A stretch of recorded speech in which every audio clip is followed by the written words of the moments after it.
question regarding, you mentioned, for example, productivity, the political system, the economic system. In your model or in your thesis, where does the military and the dark economy actually sit, whether it's parallel or in between? How much influence does it have on the, if you like, the real economy and the clean economy? And is that more of a threat, or can actually be an asset in disguise? Let me start by telling you a little anecdote. In Europe, about 2 years ago, I think it was, 2013, the statisticians decided to incorporate the dark economy into the real economy. The most amusing thing was the British Office of National Statistics, which actually estimated how much prostitution added to the economy. And the most interesting thing was there was a very detailed methodology which was outlined. I wonder what the field research was like. That's what I wanted to know, and what the field research was. And interestingly enough, they wanted to actually add corruption and all of that stuff to it, okay?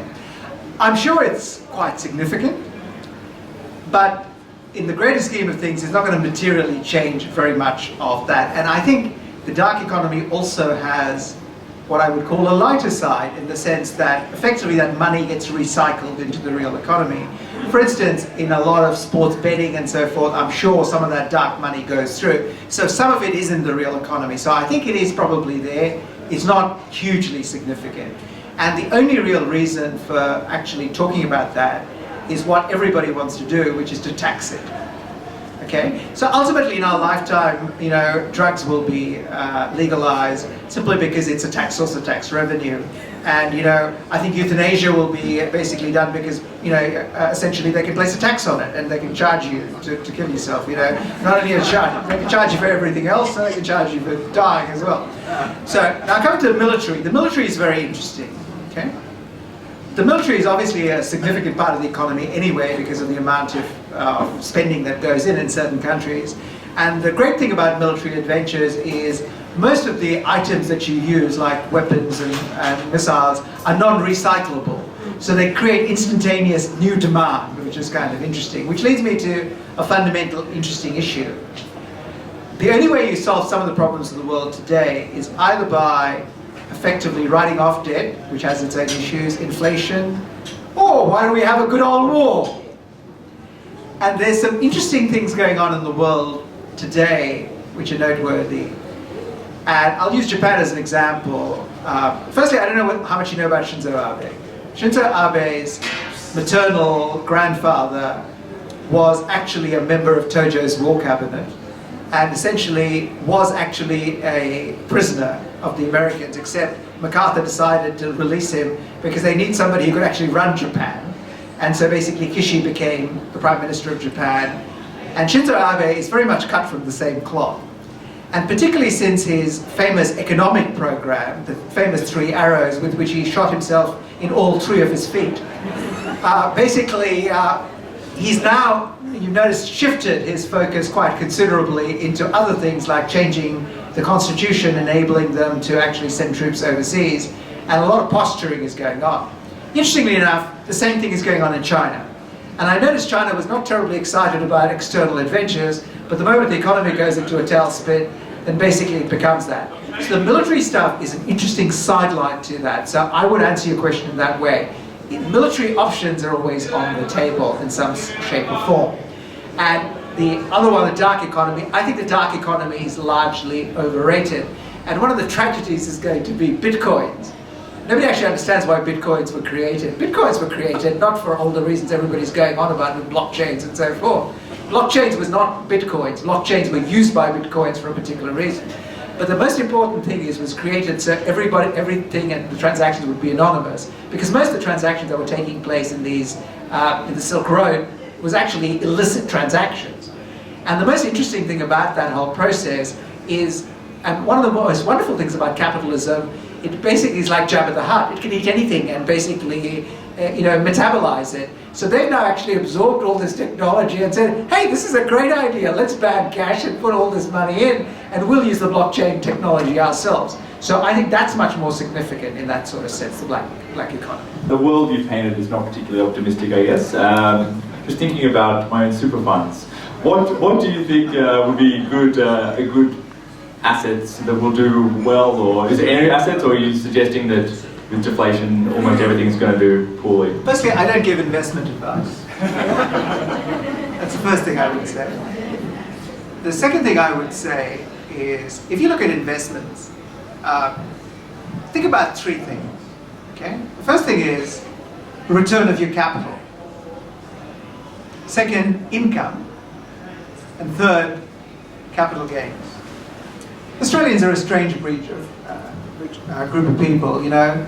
They equate finance to that one day of the year they all love, the Melbourne Cup. You know, basically, they think they're going to get rich from their investments. If you're ever going to invest, the first and only principle that I actually ever look at is getting my money back. If I do that, that's pretty good. As Will Rogers, the American comedian, once said, it's the return of my capital, not the return on my capital that I'm worried about. I don't entirely agree with your comments about the limitations regarding our renewable energy. As you would probably be aware, in recent years there's been massive developments with storage of solar power, with all kinds of new batteries, iron, lithium and so on, as well as molten salts. And then regarding not only electrical cars with solar-powered fuel cells, but also developments now with hydrogen-powered fuel cells, and as well as storage, also massive improvements with distribution. And you also commented on the clashes in land use. But might not be entirely so either when you have like large arable areas which couldn't be used for agriculture or anything anyway, which could have large areas for generating solar power. Even car parks recently in places like that using existing buildings. So my question is, in light of those developments, which are only going to improve massively in the foreseeable future, what your comments might be about renewable energy, given the potential for those developments? Well, given we're going to use up all our fossil fuels, so we probably will have to have renewable energy, so I don't think that's the issue. The issue is the cost of that. And let me pick up on a couple of points that you've made. Battery power has improved, there's no doubt about it, but if you ever look at a Tesla, Elon Musk's famous vehicle, and you look at the weight of the battery and the cost of the batteries and how often you have to renew them, and remember fundamentally in a Tesla, 97% of the energy that's being used is necessary to move the car. Only 3% is actually the payload that's being moved. So the fundamental thing about all of these things, I think, is a different question. I'd frame the question differently. If we are real about sustainable societies, then perhaps the place to start would be, how do we reduce our energy usage? Would be the first place I would start. Why do we need private cars? Why can't we actually have other systems? And the joke about private cars in California is all they want to do is move the pollution, which is on their side of the actual Sierra Nevadas, because of petrol, to the other side of the Sierra Nevadas where they can generate electricity. So I think basically, the question you're asking is in terms of improvements. Sure, there'll be improvements. There'll be improvements very slowly, gradually, but they'll be expensive. And if you look at the fully costed basis of some of this, it's actually more expensive than people make out, because people do the marginal costs most of the time. But the second thing is, I think the question we really need to ask is, how do you make society much less energy intensive? And there are ways you can do that, and that's where I would start the debate. Recently I went to a meeting by this economic trade union, unemployment think tank called Coffee, and they told me that basically the following theory, that if the government ignored debt and printed money, it could create a lot of programs to solve the issue of unemployment by creating jobs, by the environment and all that thing, and we could have zero unemployment. Do you believe that theory is feasible, given the political will of the government and given that it's not sabotaged? Is this sound economics? The concept of sound economics is an oxymoron. No economics is ever sound. The second thing is, was the economics professor there Tolkien by any chance? No, I thought not. Look, effectively, I think fundamentally, this is all, I think, fantasy. Ultimately, think about debt as two sides of the same coin. One side is the person who's borrowed the money, the other side is somebody's saving. ultimately all we're paying games with is the fact that the money we've lent is to people who can't pay it back. So somebody somewhere is going to have to take a write-off. And all the money printing in the world is doing is one of two things. One is it's socializing the debt, moving it onto the balance sheet of the government, or stretching it out over time, which is redistributing it intertemporally. Because frankly, everybody in this room, me included, doesn't really care about any of this. What I'm really interested in getting through to my end with none of this blowing up. After that, who gives a... Yeah, exactly. And so basically what the politicians and everybody is saying is basically a fantasy of, let's just push the problem somewhere down and then we'll work out later on how this is done. Most importantly, it won't be my term of office, it'll be somebody else's problem. You were talking about making sacrifices and so on. If we look back to World War II, there are a lot of people who made huge sacrifices, and they organised the building of aircraft and so on very quickly, the building of tanks, and there was a huge bringing together of technology and because countries had an enemy that they could fight. There's a huge amount of wastage, it seems to me, in this whole military system, and the military system is tied in with the, as Eisenhower called it, the military-industrial complex, and now we have entertainment complexes and financial complexes all tied in with that.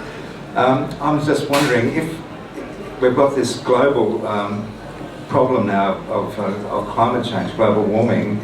It seems to me that if we could look back to those old 1950 B-grade horror movies when there's an invasion of the aliens, the whole world gets together because they have a common enemy. If we could see ourselves as the enemy and somehow come together and turn our swords into plowshares and use those resources we are wasting more productively, we have a pretty good chance. Let me answer your question in 2 or 3 bits. The first is, if you remember all those horror movies, most of which I have watched, which is an admission I don't often make. But the most interesting thing, it's basically America mobilizing against the invasion from outer space, not the world. That's the first comment I would make. The second thing I would say is, you're quite correct. Human beings need a common enemy. Except the problem now is we have nation states or city states, whatever you like to call them. And the fundamental problem is we now have a series of challenges which are universal and global, yet how we share the pain is really at the heart of the problems. And you're going to see this in Paris at the climate change talks. If I was a poor country who has basically not had any of the benefits of the environmental degradation that the West has practiced, then why would I suddenly give up my development because you've got a problem and you're not going to do anything? And the way the West is doing it is obviously a bribe, basically saying we'll fund you. And I'm very interested in natural history, and I see the version of this in natural history. The British and the European, who have destroyed all the natural history of their countries, go around preaching to the third world how they should preserve their forests and so forth, which is kind of mildly amusing, saying, well, if you're so great at environmentalism, how come your countries look the way they do? So there's going to be a huge problem in terms of how you share that. So I think you're right, in one sense. If we had an invasion from outer space, that might actually do it this time. But it'd have to be something on that scale.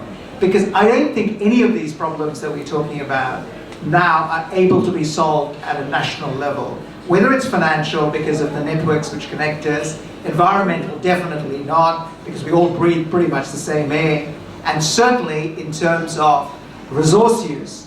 You know, if I have a resource and I can make money by selling it to you, and it's polluting, but that's the only thing I have to sell, well, hey, I have to live too. So all of those issues have to be done, and we can talk about world governments and so forth, but every time I see somebody at the United Nations led by His Royal Highness Ban Ki-moon, I sort of think very seriously about whether world government or any government, frankly, is possible in that, at that sort of level. I heard some fact that 1% of the world's population own as much as the bottom 50% of the world's population. So what would be ways to redistribute that wealth so it would be more equal? Yeah, and do you think you could have a some sort of bottom-up political system where, rather than a top-down sort of United Nations style government, that that could confederate at a global level based on local inclusive democracies. J.K. Galbraith once said that in capitalism, man exploits man, and in socialism, it's exactly the opposite. So I don't think it's a matter of political systems, okay? I'll answer your question in two ways. One is, how would I change it? I think pitchforks or the right to bear arms amendment comes to mind. I don't think you're going to get peaceful change. You're not going to get peaceful change on that level. There is no evidence that that actually occurs, okay? And the basic tension that you see in the French Revolution is a very good example of that, where basically what happens is the tension is that the people want to hold on to what they have, and the people who don't have anything don't want them to hold on, and it all ends very badly, one way or the other. So I don't think there's a simple solution to that. That's the first thing I'd say. The other thing is, at a basic level, human beings overestimate themselves. We're animals. Basically, we were put on Earth to do one thing and one thing alone. Basically, perpetuate our DNA. And that basically is at the cost. If you watch natural history very carefully, it's always a zero-sum game. What you succeed in denies somebody else the right to do that. And at the end of that, with all our philosophy, all our art, all our great processes, when you boil it all down and I watch people, that basic truth has never ever changed. So what you're asking is, can we re-engineer the DNA of the human race? Who knows? It might be possible. Just to put some more context in your talk, I think the size of the derivatives market, which is really money chasing after itself, is 1.4 quadrillion. Compare that. It's grown by double since yesterday.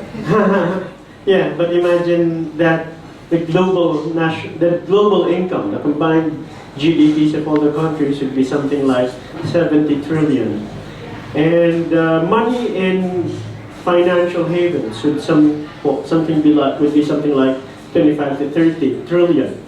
And there are two things I'd like to ask. One is a Tobin tax going to help? And that's my first question.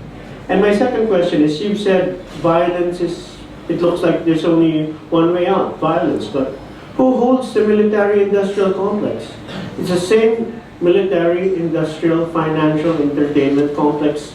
In the end, if you have a violent revolution, it's going to benefit them.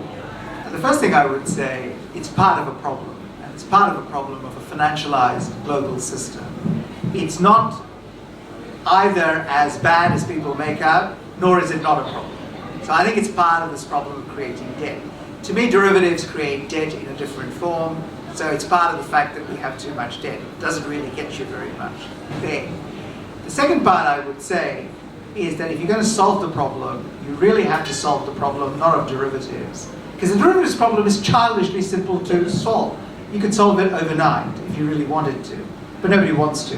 And that's because we've all become essentially geared to a system which is debt-driven. So again, if you want to fix the problem, then the problem has to be fixed by saying, okay, we're not going to rely on debt, we're going to rely on real growth driven by real sales of goods and services, so we're going to rely on the real economy, not the financial economy, and the financial economy is going back to doing what it should do, which is basically provide safe payment systems, providing safe haven for investment, providing loans to productive enterprises, and some basic risk management. That's very easy to do. You would basically can solve those problems in about half an hour, and I always love it that it took them 5 years, I think, to get Dodd-Frank done.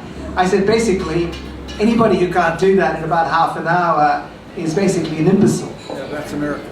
No, it's just basically the fact that it wasn't really ever designed to deal with the problem. You know, if you have a lot of pages, you pretend you're dealing with a problem which can be dealt with 6 basic principles. The interesting thing is there's a piece of legislation in the United States called Glass-Steagall, which is put in place. Glass-Steagall is about 30 pages. Dodd-Frank is about 2,200 pages. And so essentially the point I'm making is if you want to fix the problem, you don't start with derivatives. You start with fixing where finance fits in relative to the rest of the world. Once you fix that, everything else sort of falls into place. The problem is, I can sit down on a piece of paper and say, this is what we're going to do. The issue is, how do you transit from where you are to there? Because essentially, It's the old Kerryman's joke in Ireland, which is, if you want to go there, I wouldn't start from here. And that's the problem we find ourselves in. So it's very hard to transit from where we are to there, and that's the issue. The second thing is the military-industrial, entertainment, whatever complex, financial, whatever complex. Look, for as long as human beings on this planet have existed, even at the most basic level, we are tribal. There has been some complex somewhere. You know, whether it's you and your friend ganging up as a child against somebody. So the real issue is not the complexes, it's about having mechanisms of dealing with those tensions, and they're never going to be perfect. They're never going to be perfect in any shape or form, but dealing in a way which is far more likely to yield positive results for the vast majority of people than not. That's all you can hope for. Coming back to the Tobin tax and basically what you do, I think Tobin taxes are very simple and a very good idea, but if you have a proper financial system, you don't need a Tobin tax. That's the fundamental issue about that. So to some extent, if you fix the financial system, a Tobin tax becomes irrelevant because you wouldn't get the overtrading and all those sorts of issues that you do. So in many ways, all the solutions that people come with are the classic case of basically we create a problem and then we come up with an elaborate solution, and then that doesn't work, we come up with an elaborate solution, instead of actually asking the fundamental question of really what is it that is the problem, which is 9 times out of 10 extremely a simple issue. Thomas Pynchon, the famous American writer, once said, if they can get you to ask the wrong questions, then the answers don't matter. And that's how well our entire political and social system is built on. My name is George Satyjit. I'm writing a book on Greece and how everybody's dealing with their current crisis. How does Greece fit into this banquet of consequences? Greece is just one of the examples of what happens when you basically end up over-indebted. And at the end of all of this is we can go into great detail about why they ended up in that debt, whether it was forced on them or they did it voluntarily, or whatever the debate is. At the end of the day, when you end up with debt you can't pay back, there are a couple of ways of dealing with that problem. And Greece is just an example of what happens at that extreme. So it's not that unusual in any sort of context. What it's now become is, in a perverse way, it was once the cradle of civilization. Perhaps it's now a cradle of what happens when these games reach the end point. And we see that as being probably more interesting now with Greece. And in that sense, Greece provides an interesting counterpoint to Japan. Japan is how these problems are being worked through economically and financially. Greece is probably the other end of the spectrum where it's being worked through socially and politically. So it's interesting to watch what actually happens there. And the other fundamental thing which is kind of interesting is to see the whole European project and what happens to the European project. I think, you know, to some extent the European project, whether you like it or not, was one of the great successes of post-war history. Because imagine you take the time horizon from 1945 back. European countries have been fighting each other in some shape or form at regular intervals for a very long period of time. The EU, through a very, very clever series of mechanisms, put largely a stop to all of that by realigning certain power relationships, and that was its genius. The problem with human beings is they take a good idea and always like to push it. The high point of the European Union was 1992, in my view. Germany had merged without causing great ructions, everything was going along swimmingly.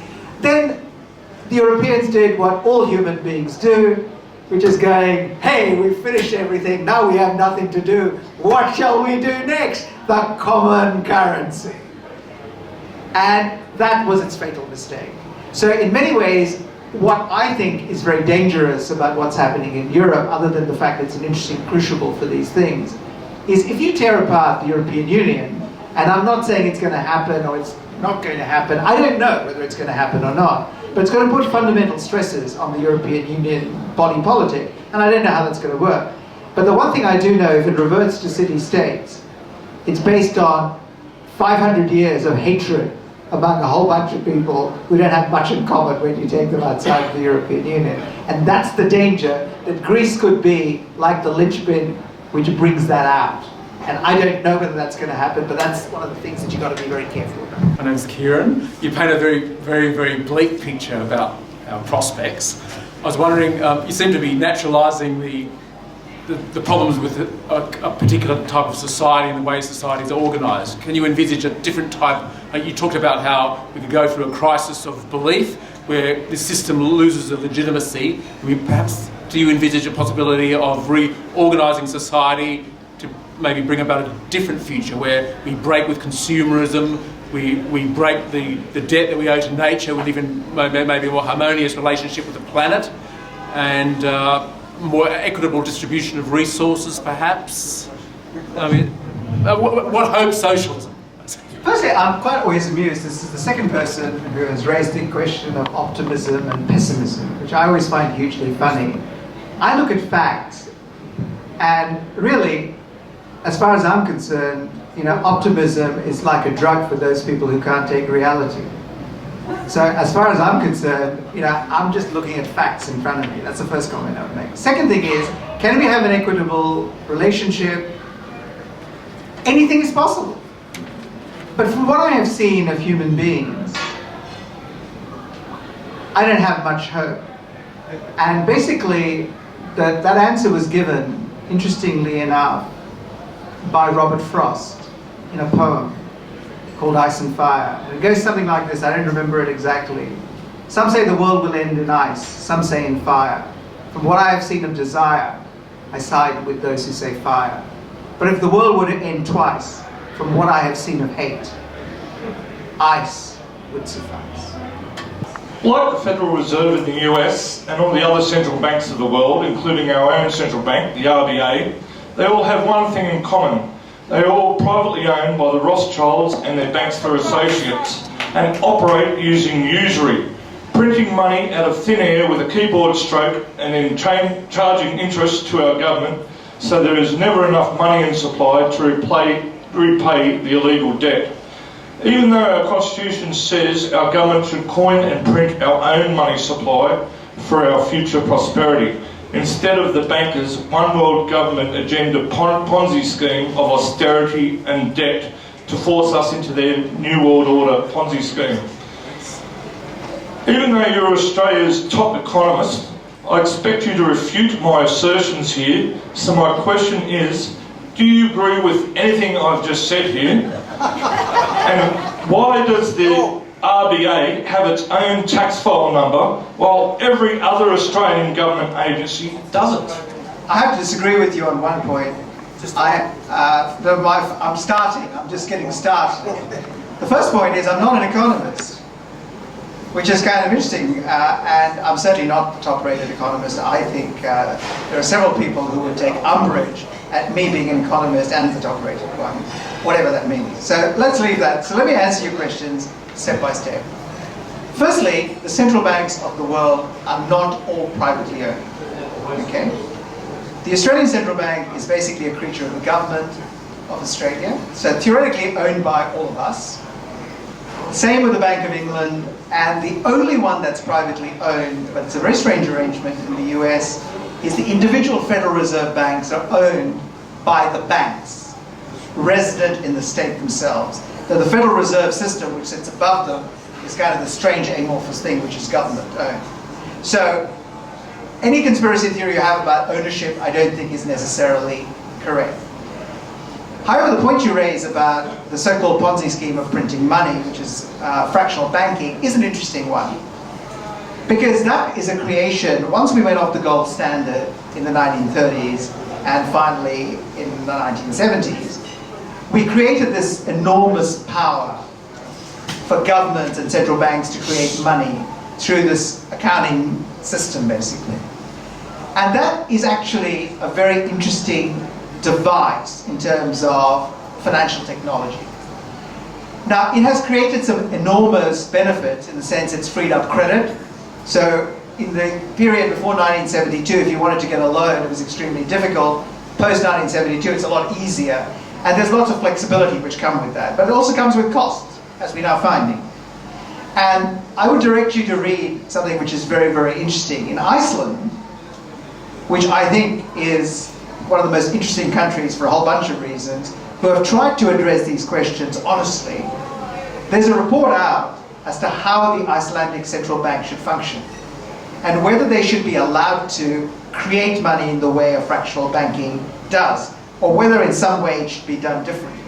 The Icelandic people haven't made up their minds, but the report is an astonishing open discussion, which I think is actually one of the few things that give me hope that people on this planet, perhaps only if you're Icelandic, can debate these issues at a level which makes some degree of common sense, because the ultimate aim is to put this to a referendum in Iceland.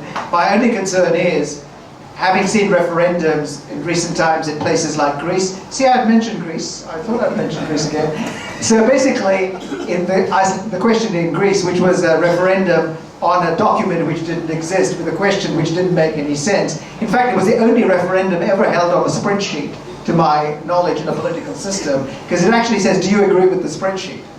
Which was quite a remarkable thing. So I'm not sure what the question in Icelandic will actually look like, but I hope that debate that takes place in Iceland takes place elsewhere, because I think it is an important debate. So the point you raise about that is an important point. So I don't necessarily agree with you 100%, but I think that topic should be debated. So, well, why does the RBA have its own tax file number?